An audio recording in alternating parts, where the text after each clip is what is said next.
I call this meeting to order. Please rise for the Pledge of Allegiance. I pledge allegiance to the flag of the United States of America, to the republic which stands, one nation, under God, indivisible, with liberty and justice for all.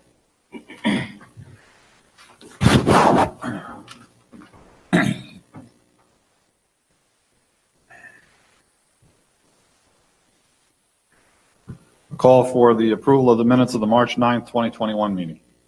So moved. Second. Any questions? All those in favor? Opposed? No one? Motion carries unanimous. Public forum for this evening? No one? We'll move on to our budget review presentation. Assistant Superintendent for Business, Mr. Vince Napoli. Vince? Thank you.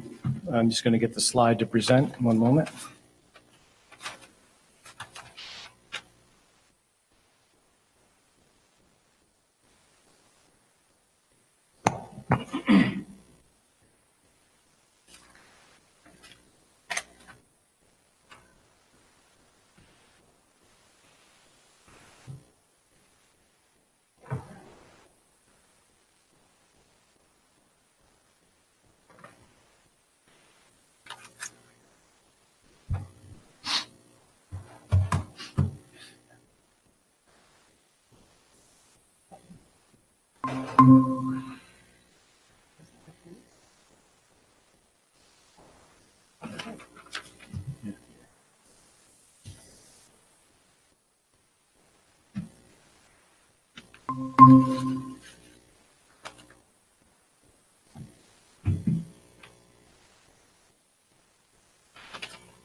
Okay, quick summary.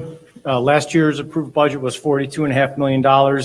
This year, we're currently looking at $54.6 million, which is an increase of 4.15%. In the documents tonight that I'll share with you, it includes the $1.6 million staffing additions that we talked about at the last board meeting, at the last budget workshop. That's reflected in this. I've also, as I mentioned in one of our previous workshops, that I've moved the sixth grade down to the elementary school. I have not moved the seventh and eighth grade up into the junior senior high school building yet, but that will happen once we get a formal recognition from the state that it will become a junior senior school. The tax cap remains the same at 1.78%. A couple of things that I do want to point out is that since the last time we presented our health insurance premiums, we know that next year our health insurance increase is going to be 0%. So I was able to remove those dollars out of the budget. Now that will go towards appropriating less money in our fund balance. In a quick review, the slide that I'm presenting now represents the staffing positions that we're looking to have in the budget for next year. Adding a music teacher, an art teacher, bringing back the extended day in summer school, K through 12, that includes the Boost Academy. We'll be adding 2 content specialists for ELA and math through Ulster BOCES, a social worker or guidance counselor K through 6, an attendance worker or social worker K through 6, social worker or behavior specialist 7 through 12, psychologist 7 through 12, foreign language teacher, social studies 7 through 12, computer technician, a cleaner, some human resources support, admin support. We don't know what that looks like yet, but we're working on that. And then any related benefits that have to do with these staffing positions. And again, as we talked about in the past, this is all contingent upon what the governor's or what the legislative final state aid numbers look like. This can all change when they actually approve the budget. We're hoping it's going to be on time. There is talk out there that there's going to be some stimulus money that's coming to many of the schools. That was in the news quite a bit over the last couple of weeks. There are some, I don't want to call them strings, but there are some caveats associated with the monies. So for Allenville, if you look at the spreadsheets that have been shared to the public, is roughly $4 million. One of the things that I know is that money is going to have to be spent by 2023. So it's not, you're not able to spend it over 5 years or 10 years. So they're wanting you to spend it pretty quickly.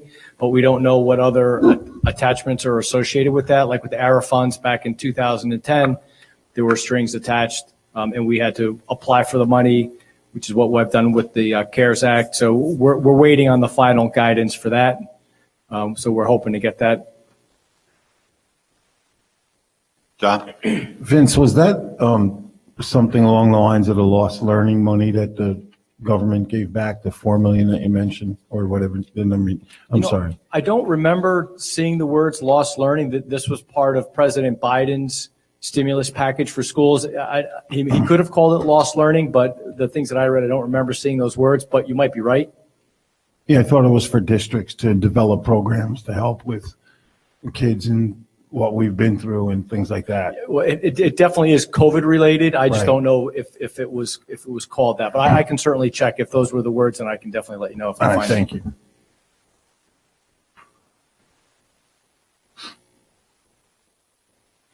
While it's hard to read on the slide, tomorrow I will have these out on our budget website.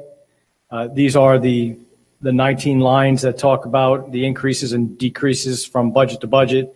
For example, the administrative salaries, program salaries, benefits, curriculum and instruction, buildings and grounds.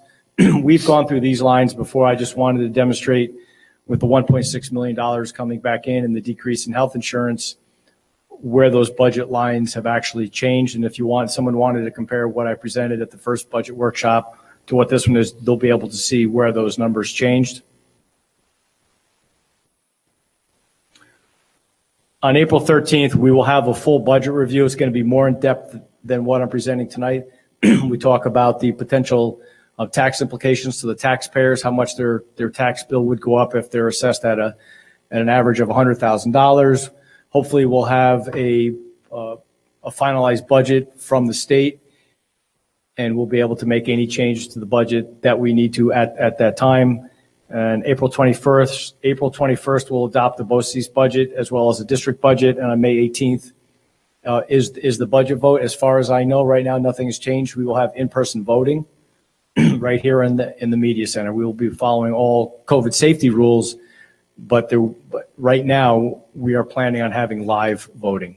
People could still absentee ballot vote, of course, like they've always been able to, but people will be able to come here and vote. And that's it tonight for me for budget. Any questions for Mr. Napoli? Are we going to have to do that mail-in ballot thing like we did last time, or has the governor passed that, hopefully? Right. So probably not. And we're planning on not having to do that in manual tabulation. People will be able to come into the library, use an electronic ballot to vote. We are already planning the electronic ballot. We send out the technology to the company that programs the ballot. We do some test ballots just to make sure the machines are working, but we have to wait for the order for who's running for the board so we can put that on a ballot. But yeah, we plan on doing it the way we did 2 years ago. Thank you. You're welcome. Jody? I don't know if now's the time or during our regular board meeting, since we're talking about the ballots and when the petitions are available. I have that for tonight. Okay, just want to make sure. Anybody else? If not, thank you, Vince. We'll move on. Our presenters are not here yet. I will deviate from the agenda, go on to board reports. I have a statement that the superintendent has asked me to read, knowing that she doesn't have to discuss any of her private life, that she still feels it important that the public as a whole know the situation and why she's not here tonight. Yes. Was this announced that we will be starting our regular board meeting immediately following the budget? Because I know Yeah. last time there was a little confusion. Nope, there's no confusion. 7 Okay. o'clock. Just wanted to make sure. Yep. The other day, the superintendent had a fall at home where she sustained a concussion, broken nose, and severe bruising. She will require several weeks of recovery and will undergo surgery next week. During such time, Kelly White, the assistant superintendent for curriculum and instruction, will serve as the acting superintendent when Superintendent Wiles is unavailable. It is anticipated that Superintendent Wiles will be in direct communication with Mrs. White when she is feeling up to it. We wish Superintendent Wiles a speedy recovery. We have the utmost confidence in Mrs. White assuming the role of acting superintendent in Superintendent Wiles' absence. That's end of statement. And I know something else is going to be passed out. She also wanted something sent out to the staff, and that's going to be done immediately following this meeting by email to all staff members so that they have an understanding of what's going on. We do, and on behalf of myself, and certainly I know I echo the sentiments, we do wish Mrs. Wiles a speedy recovery, and our thoughts and prayers are with her all the way.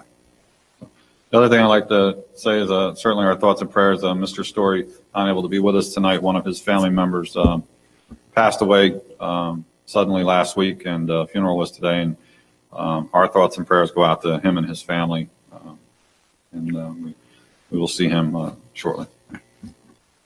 Next, I have a thing on nominating petitions. This is a reminder that there will be 3 seats available on the Board of Education for the next 3-year term beginning July 1st, 2021, and expiring on June 30th, 2024.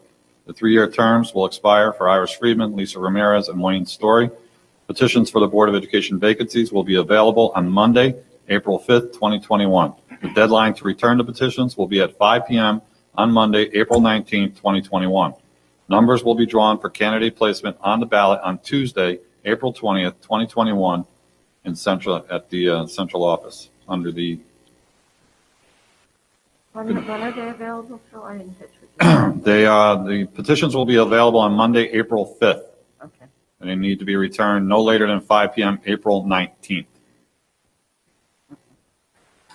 In addition, I've been asked to share that applications for absentee ballots will be obtainable during school business hours from the district clerk. Completed applications must be received by the district clerk no earlier than 30 days before the vote and at least 7 days before the election if the ballot is to be mailed to the voter, or the day before the election if the ballot is to be delivered personally to the voter. And that is what I have on the upcoming election and petitions for the board. I have nothing else. Any board members have anything? I have a question, Mr. President. Yes, Willie. Will the board be collecting for a gift to the superintendent? Excuse me? Will there be a collection for a gift? Yes, you'll be getting that. Superintendent? We've sent stuff up there, and you'll be getting that after the meeting. Great, thank you. Thank you.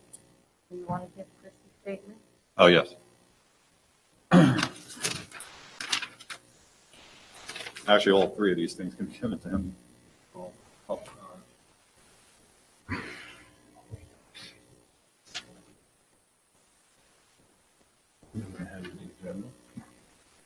Are presenters here yet, Vince? No? No, they're going to be connecting at 7:30. Louis should be rolling in any minute. Okay. I gave him a 7:30. All right, so we'll go through everything Yeah, else. we can dive into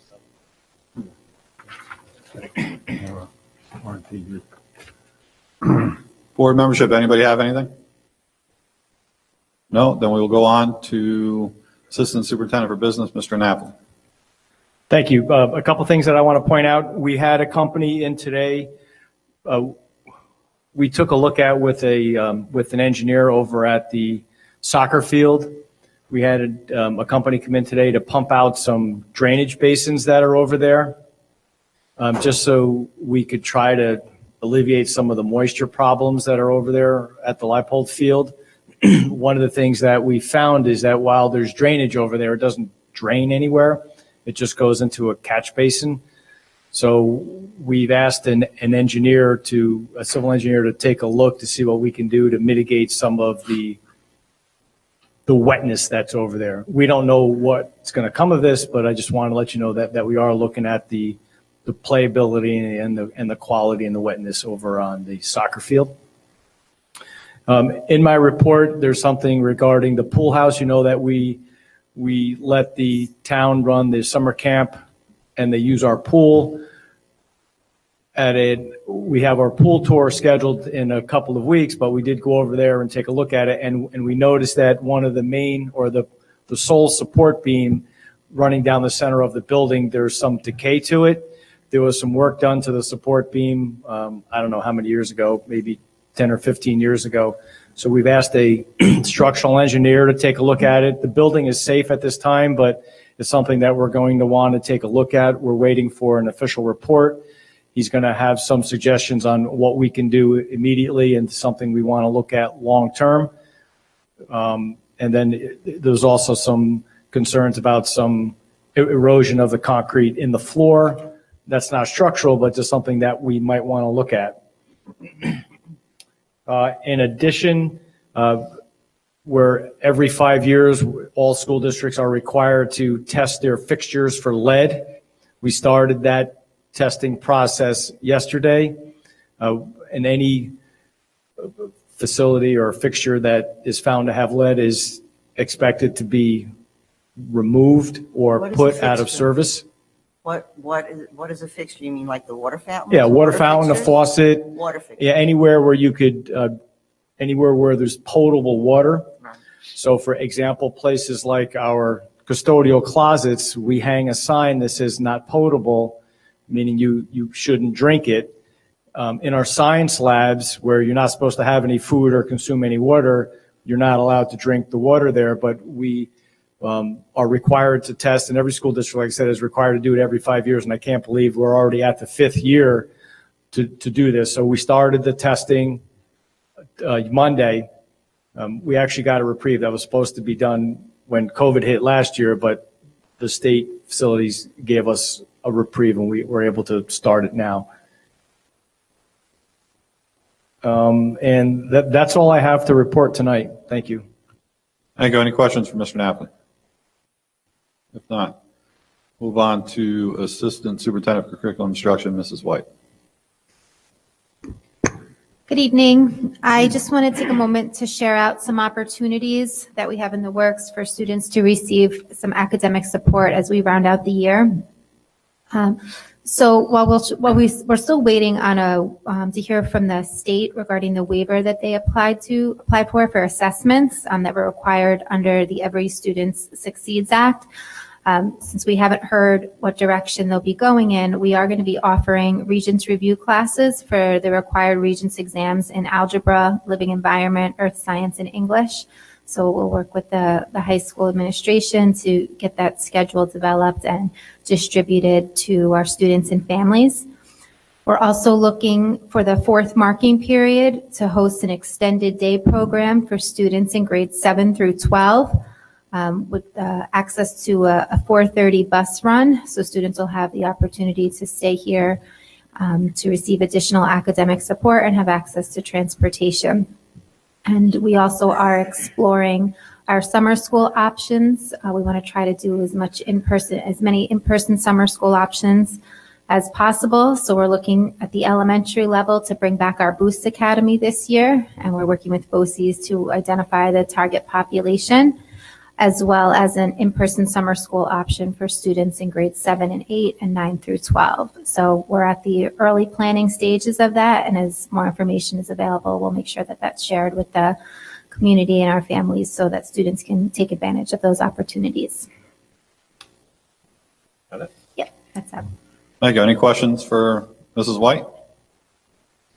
Okay, if not, we will move on to personnel resolutions, one that you do not have, but that was supplied to me by council. Be it resolved that when the superintendent is absent and unable to carry out her duties, the Board of Education authorizes the Assistant Superintendent for Curriculum and Instruction to be named acting superintendent in her absence, and be it further resolved that she be compensated at a rate of $500 per week while the superintendent. So moved. Second. Been moved and seconded. Is there any discussion? Should that read an additional $500? Yes, an additional 500. Make that amendment, Okay. please. Thank you. I want to make that clear. Thank you. We reduced her salary to 500. Come on, John, I was trying to save money. We're going for a budget year. Any further questions? All those in favor? Opposed? No one? And I don't see. Okay, we'll move on to 7.1. Upon the recommendation, Superintendent of Schools, be it resolved that the memorandum of agreement between the Ellenville Central School District and the ETSRPA Teachers Unit be approved as attached. So moved. Second? Moved and seconded. Discussion? All those in favor? Opposed? No one? Motion carries. 7.2.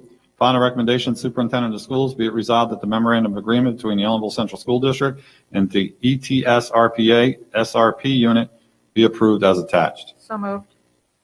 Second. Moved and seconded. Discussion? All those in favor? Opposed? No one? Motion carries. 7.3, revised.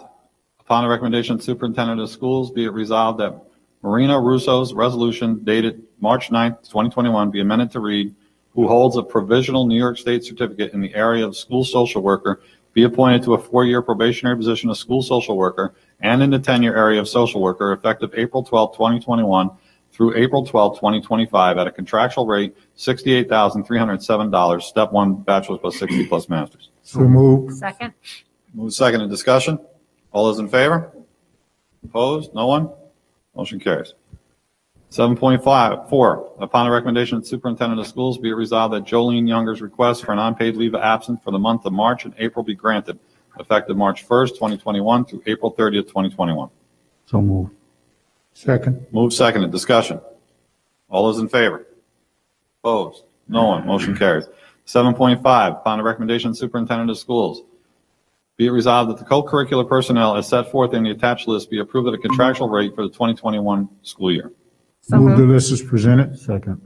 Moved and seconded. Any discussion? Second. Did you get a second? Yep, we got a second. Any discussion? All those in favor? Opposed? No one? Motion carries. 7.6, upon the recommendation of the Superintendent of Schools, be it resolved that the resignation of Jamie Pensabini, teacher aide, be accepted effective March 23rd, 2021. Be it further resolved that Jamie Pensabini, who holds a level 1 teaching assistant certificate, be appointed to a 4-year probationary position in the tenure area of teaching assistant effective March 24th, 2021 through March 24th, 2025 at a contractual rate of $27,456, step 1. So moved. Second. Moved and seconded. Discussion. All those in favor? Opposed? No one? Motion carries. Budget resolutions. Motion to move 8-1 and 8-2. Been Second. moved. Do I have a second? Second. Second. Discussion. All those in favor? Opposed? No one? Motion carries. Education resolutions. Resolve the attached list of student IEPs be acknowledged as appropriate. There are 29. Move the list is presented. Second? Been moved and seconded. Just one point of information for the board. We are going to be going into about 400 IEPs that need to be approved by the end of June. So we are going to have meetings moved up earlier so that we can cover those like we did last year. It'll be about 100 at each different meeting. Those were separate meetings, no? No, they were together last year as well. So they're going to be given additional time for us.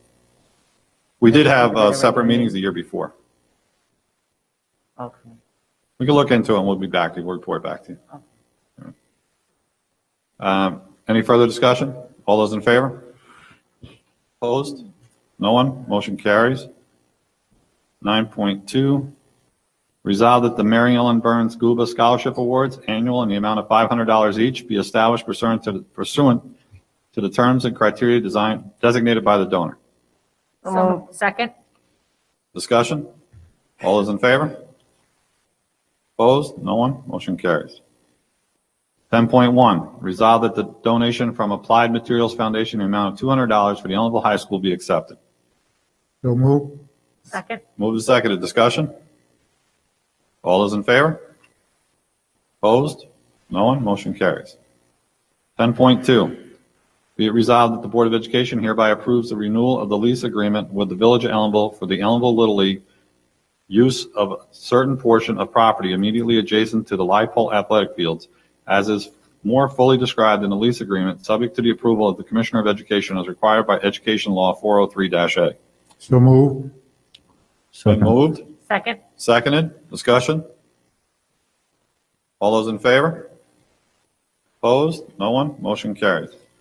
Our next regular meeting will be on April 13th, but we do have to go back on our agenda to our presenters for this evening, which will be Lou Rodriguez, Chris Colby, and Mark Johnson, to talk about the roof construction update, which could not come at a better time. As you know, we've had some leaks throughout because of some of the roof conditions down there, and we've been waiting for this. So, Vince? Yeah, I'm just texting Mr. Colby right now. He's going to be leading Lou Rodriguez. He's our construction manager from the Plumbo Group. He's here in person. Chris is going to remote in.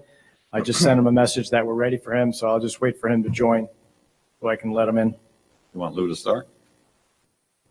No, Lou's here he comes. Lou is here for support to answer any questions that we might have for the construction manager.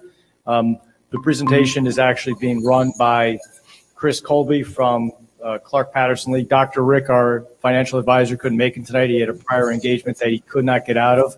So if there's any financial questions that we need to ask, I'll take some notes and I'll get back to you at our next board meeting. Can I ask a question before we get started? The damage that was done to the gymnasium, is that covered by insurance? Yes. It is? It Okay. is. Have we got a handle on how much damage was caused down there and what we need to do to repair it? Yes, Okay, thank you. you're welcome. Hey, Chris. Hello, how are you? Good. We're ready for you. It's your show. Go ahead. Just give me a second to bring up the presentation. One second. You can actually, if you want to slide right up to this table right here, Lou, you can use that mic if needed. Chris, do you want to present from where you are? Or do you want me to bring up your presentation? I'm going to put it up on the screen right now. Okay.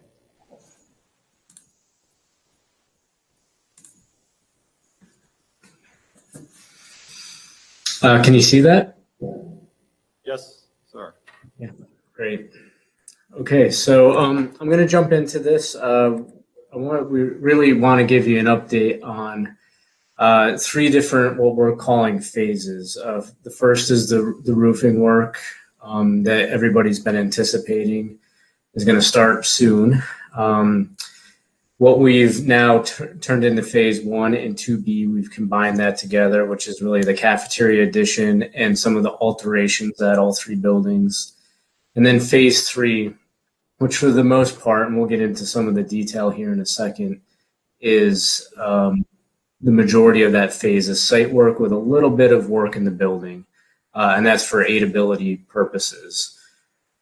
So the first phase that I want to talk about with you, it's the most current phase that we're working on. It's called phase 2A because that's how we originally labeled it. And then some things got moved out of sequence, which we'll get to here in a second. But really this phase of work is coming up next. So this is the first step of construction work that we're going to be doing. We actually received comments today. So we submitted these drawings back in December. We received comments today, ironically, from SED on that set of drawings that we submitted. So we're working on a response to those comments, which were pretty basic. And we plan on having those back to SED on the 2nd of April. We're estimating that we'll be ready to go somewhere around the 9th, give or take. I also wanted to do a quick refresher on the roofing scope and how we're looking at bidding this. So we've had some conversations just with the team here recently about having the roofing work done through a cooperative purchase agreement. It's essentially very similar to state contract process. It's a pre-approved process whereby we can contract directly with a roofing company, the manufacturer, to put the bid process together for us, the procurement process, and gives us all, multiple options to review. So in this case, we're looking at the fluid applied system that we talked about before, both as a restoration project and a full replacement. And we're also looking at a full replacement with an EPDM rubber system. And in addition to that, with the liquid fluid applied systems, we can get different warranties because that's a rolled on system that allows us to go to different levels of thickness. And in doing that, we can get different warranties. So we can get those prices back from the contractors really, really easily as part of this process. And that allows us to be able to make a decision. Hey, can we afford a 25-year? Is it a 20-year? Can we go to a 30? So I think right now we're looking at 20 and 25 years just as a base. But we can look at other options depending on what the pricing comes back at. Right now, the construction for that, if everything comes back from SED here early April, say mid-April, we can actually start the walkthrough for these roofs as early as next week and be ahead of the curve, so to speak, so that when we have our building permit from SED, we could literally start these as soon as we can get material, which in this case would probably could be May, as early as May. This is a really, really good situation in terms of bidding. We're a little bit ahead of things for the roofing season, especially with procuring it in this manner. So before I jump on to the next phase, is there any questions about the roofing? Jody? So I see construction possibly summer, early fall of 2020 on the status update. Is that going to have any conflict with us if we're going to be running summer school, Boost Academy, and camp here? I'm sure Vince and Lou have an opinion on this. We're trying to start as early as possible, depending on which roof method we pick here. If we're doing a restoration, it would have a minimal impact because there's not as much noise with that. If we're doing a full rip on these buildings, the full rip is much more just disruptive to everybody. We've done the roofs in the past when we had summer camp and when summer school and Boost Academy was here. We didn't have any issues with it.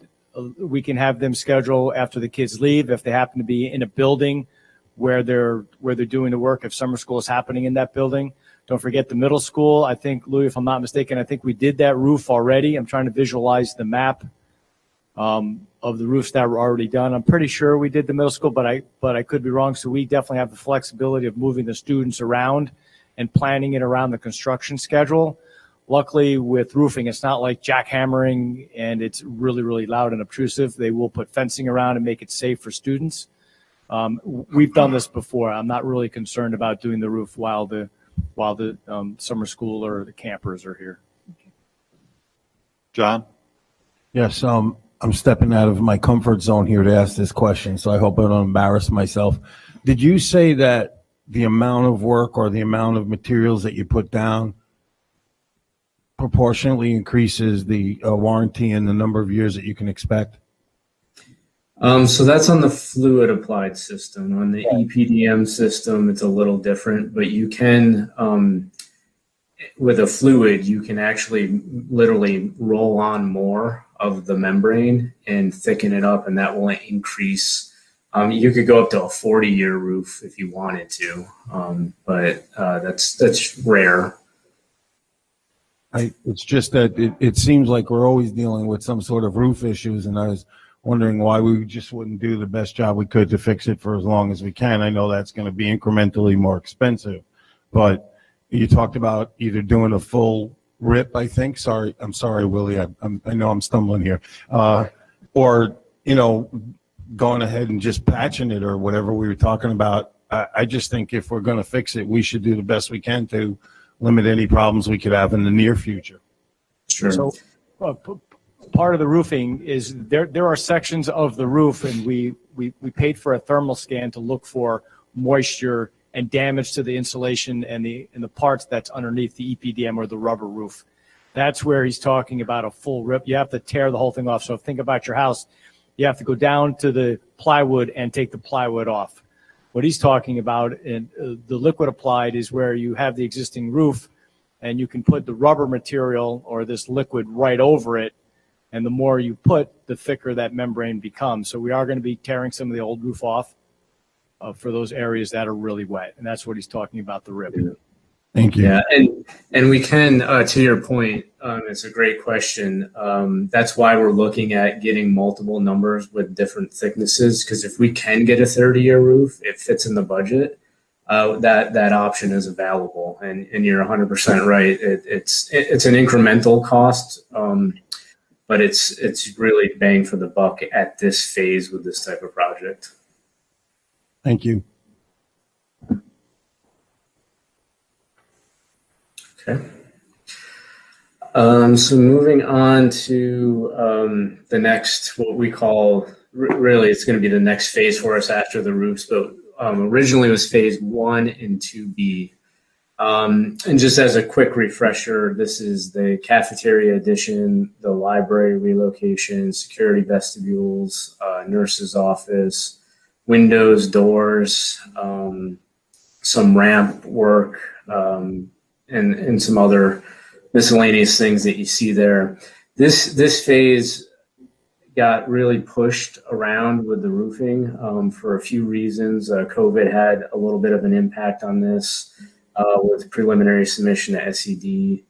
And also some scope changes here happened with, instead of building the library, we did swap the library and the cafeteria around.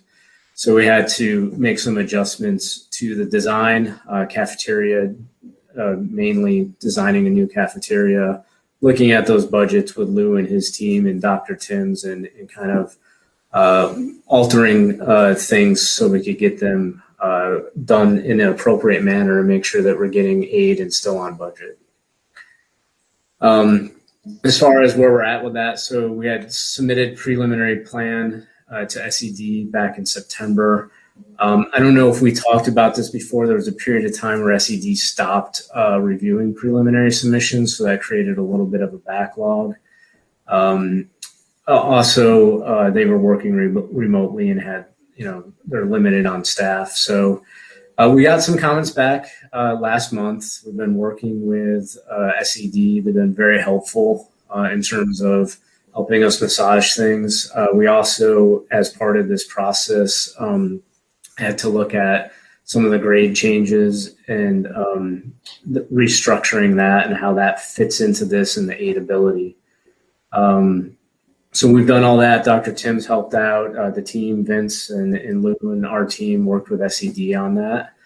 And really what came out of some of this is we had to make sure that the other phases of work, meaning the next phase and the work for the alterations, meaning the renovations at the middle school, high school, elementary, did not exceed the cost of the addition. So if that were to happen, it would create a longer aid payback for you guys, for the district, and we wanted to avoid that. So we've had the way around that is to attain, this is why we're talking about multiple separate SED project numbers and just breaking the phases up to make sure you're getting the most benefit for aidability. So we received those numbers from SED yesterday, actually. We're going to have final plans submitted for this phase in early May to SED. We're still waiting for final approval of the preliminary submission. So that is contingent upon that preliminary submission being approved because they will not review our construction documents until they review the preliminary plans. And then assuming everything goes smoothly, SED approval sometime in September, bids back mid-October, and then construction from November of 2021 through 2022. So that's this phase, this kind of the intermediate phase. And I can, if you want, I can continue on to the third phase. It's pretty simple. And then we have a schedule and Lou can chime in on some of the construction if that's okay with everybody, or if there's questions, I can take those now. Any questions? Nope. Carry on, Chris. Okay. So the third phase, very simple. This is kind of us buttoning everything up on the way out. And it's really the majority of the site work. So baseball, softball fields. We have, like I mentioned before, some work inside the buildings. So toilet rooms, a few other minor things with ADA ramps, some stairs and whatnot. And that's really to make sure that we're getting aid for the site work. So the way SED requires site work to get aid is you have to have work being done in the building. You just can't do site work in a vacuum. So by doing some building work, we'll have enough work being done that we can get aid on all of this from SED. And then the rest of it is, some drainage piping, some sidewalks, and then the parking lots, among a few other miscellaneous things. So that's the last phase of the work. And that's coming, again, we're trying to do that on the way out. Like a lot of the heavy equipment's out of there, the dumpsters are out of there. That means we're not going to be damaging the site work. So the site work's the last to be done because all the other construction phases are completed at this point. We're currently wrapping up those documents. This phase will be submitted to SED in mid-June. We're expecting approval early November, and then bids and awarding the contract in mid-February of 2022. And this construction will be phased across the summer of 22 and 23. And this is more of the visual of this, but you can see, and Lou, I don't want to steal your thunder, but you can chime in at any point. This is really up top here. You see our design phases. So we're running all these simultaneously. We've, again, as I mentioned, moved some things around to really compress these design phases so we can make sure that the financial side of this still works. And then you can see as we go down through this section, this is all SED approval, review, and bidding, and then our construction timelines. Thank you, Chris. Lou? Well, first questions, Jody? So I see in phase 3, we have here that there's replaced damaged drainage pipes at light pole. Do we in fact have them? I thought it was, we just talked about it's not the pipes, it's actually they're not going anyplace. So are we going to be putting in anything? That's a good question. Mark, do you know what drainage pipe is? I don't know which one they're referring to. Or maybe we need to relook at that now that Yeah, have we can different certainly look at that. information That's on not a that bad field. idea. Yeah. Mark, any insight? You're muted, Mark.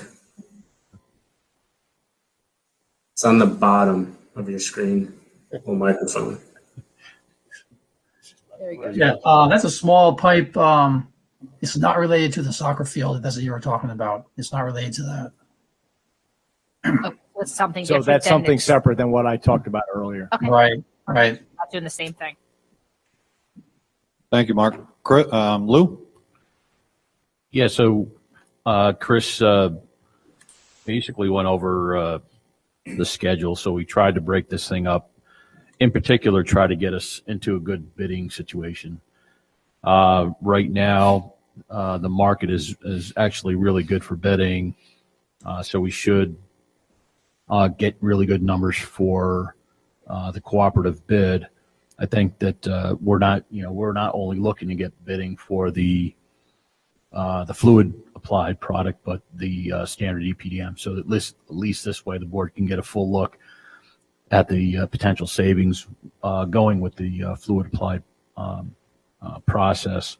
When you look at the next phases of bidding, the phase 1 and 2B right after the summertime, we're hitting the fall. It's a good time. What we'd really like to see happen right away is that cafeteria addition. When you look at the elementary school, there's a phasing process that needs to occur. It all can't happen at the same time. We need to get the cafeteria addition completed to make sure that that is up and running before we take the old cafeteria down. The old cafeteria becomes a library. The existing library becomes space. So they all move in tandem. So what we want to do is make sure we get out of the ground in the fall with cafeteria addition and really have that in a good place so that in the summer, when we attack the library space and all the other spaces, we're really in a good position. The summer of 22, I just want to say, is going to be, this whole campus is going to be going, there's a lot of work all over the place. So I just want to stress the summer of 2022, we will be in every building, in every aspect, fashion, form. We're going to be all over the place. So it's good planning. So this summer is the roofs, and we will be able to work around your program.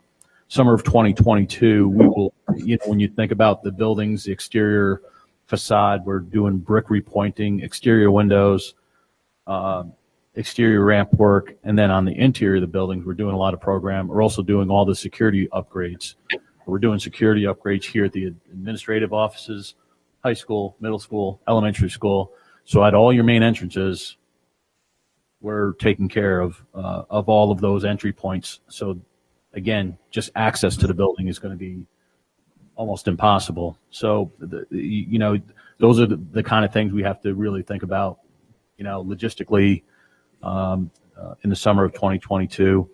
As Chris said, with the site work, we can't, because of all the work that's happening in the buildings, we can't take on the site as well, because that means shutting down all of your circulation. So we need contractors to have staging areas to just stage materials and whatnot. So the summer of 2023 will be that point in time where we just do that final finish, where the sidewalks, because the sidewalks are going to get beat up, sidewalks get replaced, the asphalt gets redone, and we make sure that everything looks right. The athletic fields could be a discussion.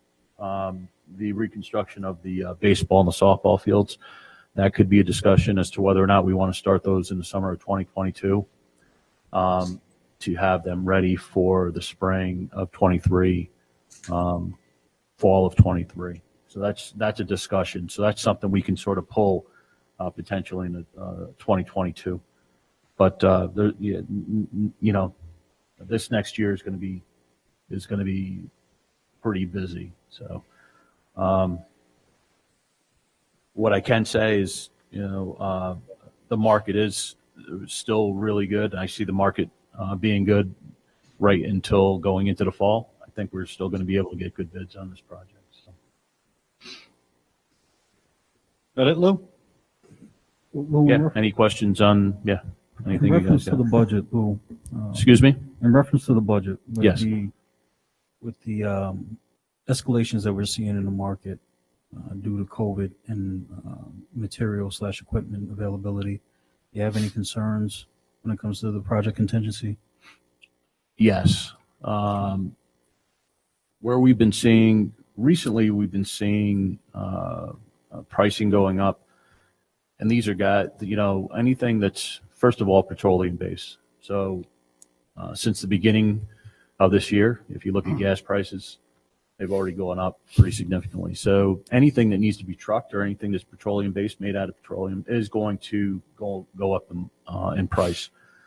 And that's why I think the cooperative is probably a good approach. It allows us to really look at all of the numbers and see how we can control that pricing on the roofing, because a lot of the roofing products, especially EPDM, if we were looking at EPDM, that's petroleum based and it's going to go up in price. Metals, copper has went up. Back in November, it was 60 cents a pound. Now I'm seeing prices at 80, 90 cents a pound. So the metals are starting. Sheet metal is moving up.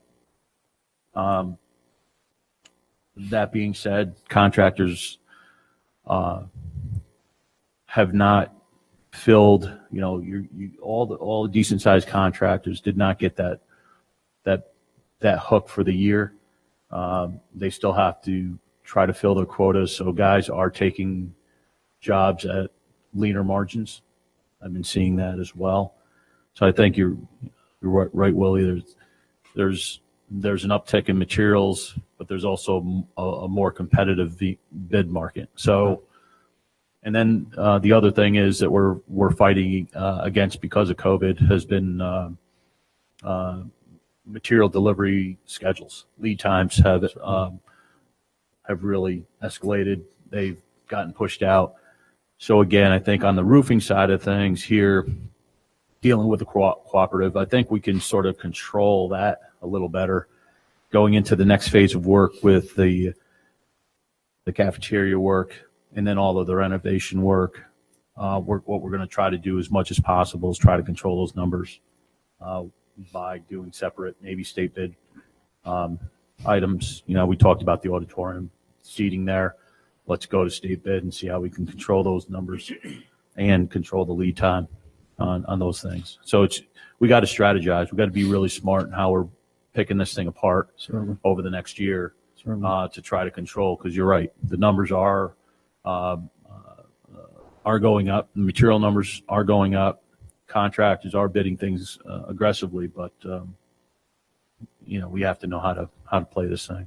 Lou, are there any M or WBE participation requirements connected to the contract? Currently, there are no minority requirements built into the contract. So then, when it comes to labor availability, then the only possible obstacle that you foresee is COVID, what we're all dealing with when it comes to COVID? COVID is the overall on labor availability, COVID. The one good thing I can say, just watching the local projects, Dutchess County, that $800 million hospital is finally coming to an end. So there's a lot of labor coming off of that project. Legoland is now eased down. The casino pulled back. So when you look at a lot of the major projects that we look at regionally, a lot of them have scaled back or are coming to completion. So right now I can call Local 17, and whereas they never had anybody on the bench, they hadn't had anybody on the bench for a while, they do now. So it's a different game right now. There's a lot of contractors waiting for that big job to come. Yep. And these jobs, what's great about this job here, we're hovering right in a nice bonding arena. The phase 1 and 2B, your total project costs are hovering right around 12 million. So it's nice. It's nice between all the trades. That's a nice hit for you guys. The roofing, it's $3.5 million project. That's a nice hit. That's a nice bonded project for somebody. And then the last project for phase 3 for site work, which is a majority, that's another $3.5 million project. That's a nice hit for a local contractor. Sure. Yep. Thank you. John? Thank you, Lou. Lou, Willie stole my question about project contingency. I just had a question because I don't understand. When you talk about bidding for these jobs, and these jobs are going over to 21, 22, and even the fields and possibly to 23 year, do you bid these at the time that you're ready to do the work, or is it like, could we get a bid on the 22 and 23 jobs now, or do you have to wait till it gets closer? So these are scheduled based on SED approval. So when you look at the phase 1 and 2B submission SED approval, that's happening right at the end of the summer. So we're bidding that, and to be honest with you, I right after Labor Day, Right. I'd like to hit that one. The next project would be approved by SED in November. So now when we run into November, the trick is, do I bid it over Thanksgiving and over Christmas, or do I wait until January 2nd to just let everybody get their heads into it? And that's when you look at the schedule that I put together up there, you'll see that I have a little bit of a push in the phase 3 bid. I have it bidding right after January so that, the guys aren't trying to bid this thing between Thanksgiving and Christmas. So it's really based on SED. The first thing is SED approval, and then the second thing is when's a smart time to bid it. Thank you. Anybody else? If not, I'd like to thank Lou, Chris, Mark. Thank you very much. Very informative. We look forward to getting... What's that? Thank you. Oh, thank you. That's good. We look forward to getting this work done, and we look forward to working with you. Any other questions? Thank you, Chris. Mark? Reverend? I got a question that'll throw a big wrench in everything. Have we ever looked at what it costs to replace the elephant in our, even though we don't use the pool? Have we ever looked at it jointly to determine what it would cost to make it a pool that we're not fighting with every year?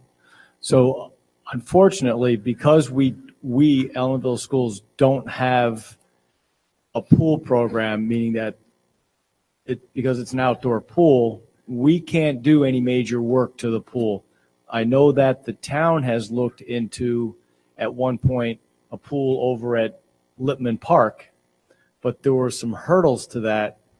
And some of them I remember, forget about the cost of the pool itself, but the logistics of getting the kids that live in the village over to Lippman Park. There'd be a cost in busing, where a lot of our kids walk, they ride the bike, the parents would drop them off. So we can't, because it's not an instructional part of the school, we can't really put a lot of money into the pool to tear it down and, and redo it. Okay. Anybody else? And Vince, if you need help, we just completed full gut, pretty much a full renovation of the Newburgh Free Academy's pool. So as far as the full pump room, chemical, and really just getting the pool into a place, if we're talking about just getting some basic costs for you to understand, are you talking about $5 or $100? We can help you with that. All right, thank you, Lou. Anybody else? Jody? So I know 2022 seems to be far off, but I don't think it is. And with what we are anticipating of summer school, Boost Academy, camps, we need to think about what we're going to do that year if our buildings are going to be occupied with construction. Because we're definitely going to probably need summer school, Boost, and the town will need someplace to go for camp. Right, yeah, I made some notes to talk to Kelly and the superintendent about that, just so we let everybody know, because if you remember, 7 through 12 summer school, we share with Rondout, so we might be able to schedule 7 through 12 there, and we'd have to talk about Boost, because Boost is not a shared program. That's something that we have BOCES run solely for us, but maybe that's something that we could work out where we bus the kids because we're bringing them here anyway by bus to maybe send them up there.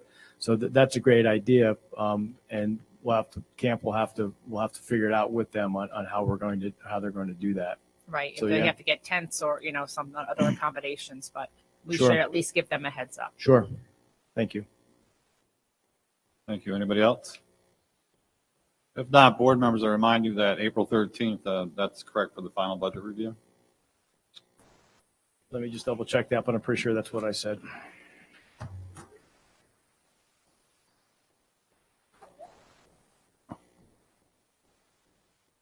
Correct. April 13th as part of a regular board meeting. As part of the regular board meeting, will be the final budget review. If board members, if you have anything for the upcoming budget, you need to get that to Assistant Superintendent for Business, Mr. Napoli, ASAP. We are intending on adopting the budget as it's presented to us on April 13th, on April 21st. So please get any of your ideas over to the Assistant Superintendent very quickly. Other than that, I will entertain, anybody like to see anything for the next agenda on the 13th? If not, I'll entertain a motion to adjourn. So move. Second. Move second, discussion. All those in favor? Opposed? No one? We're adjourned.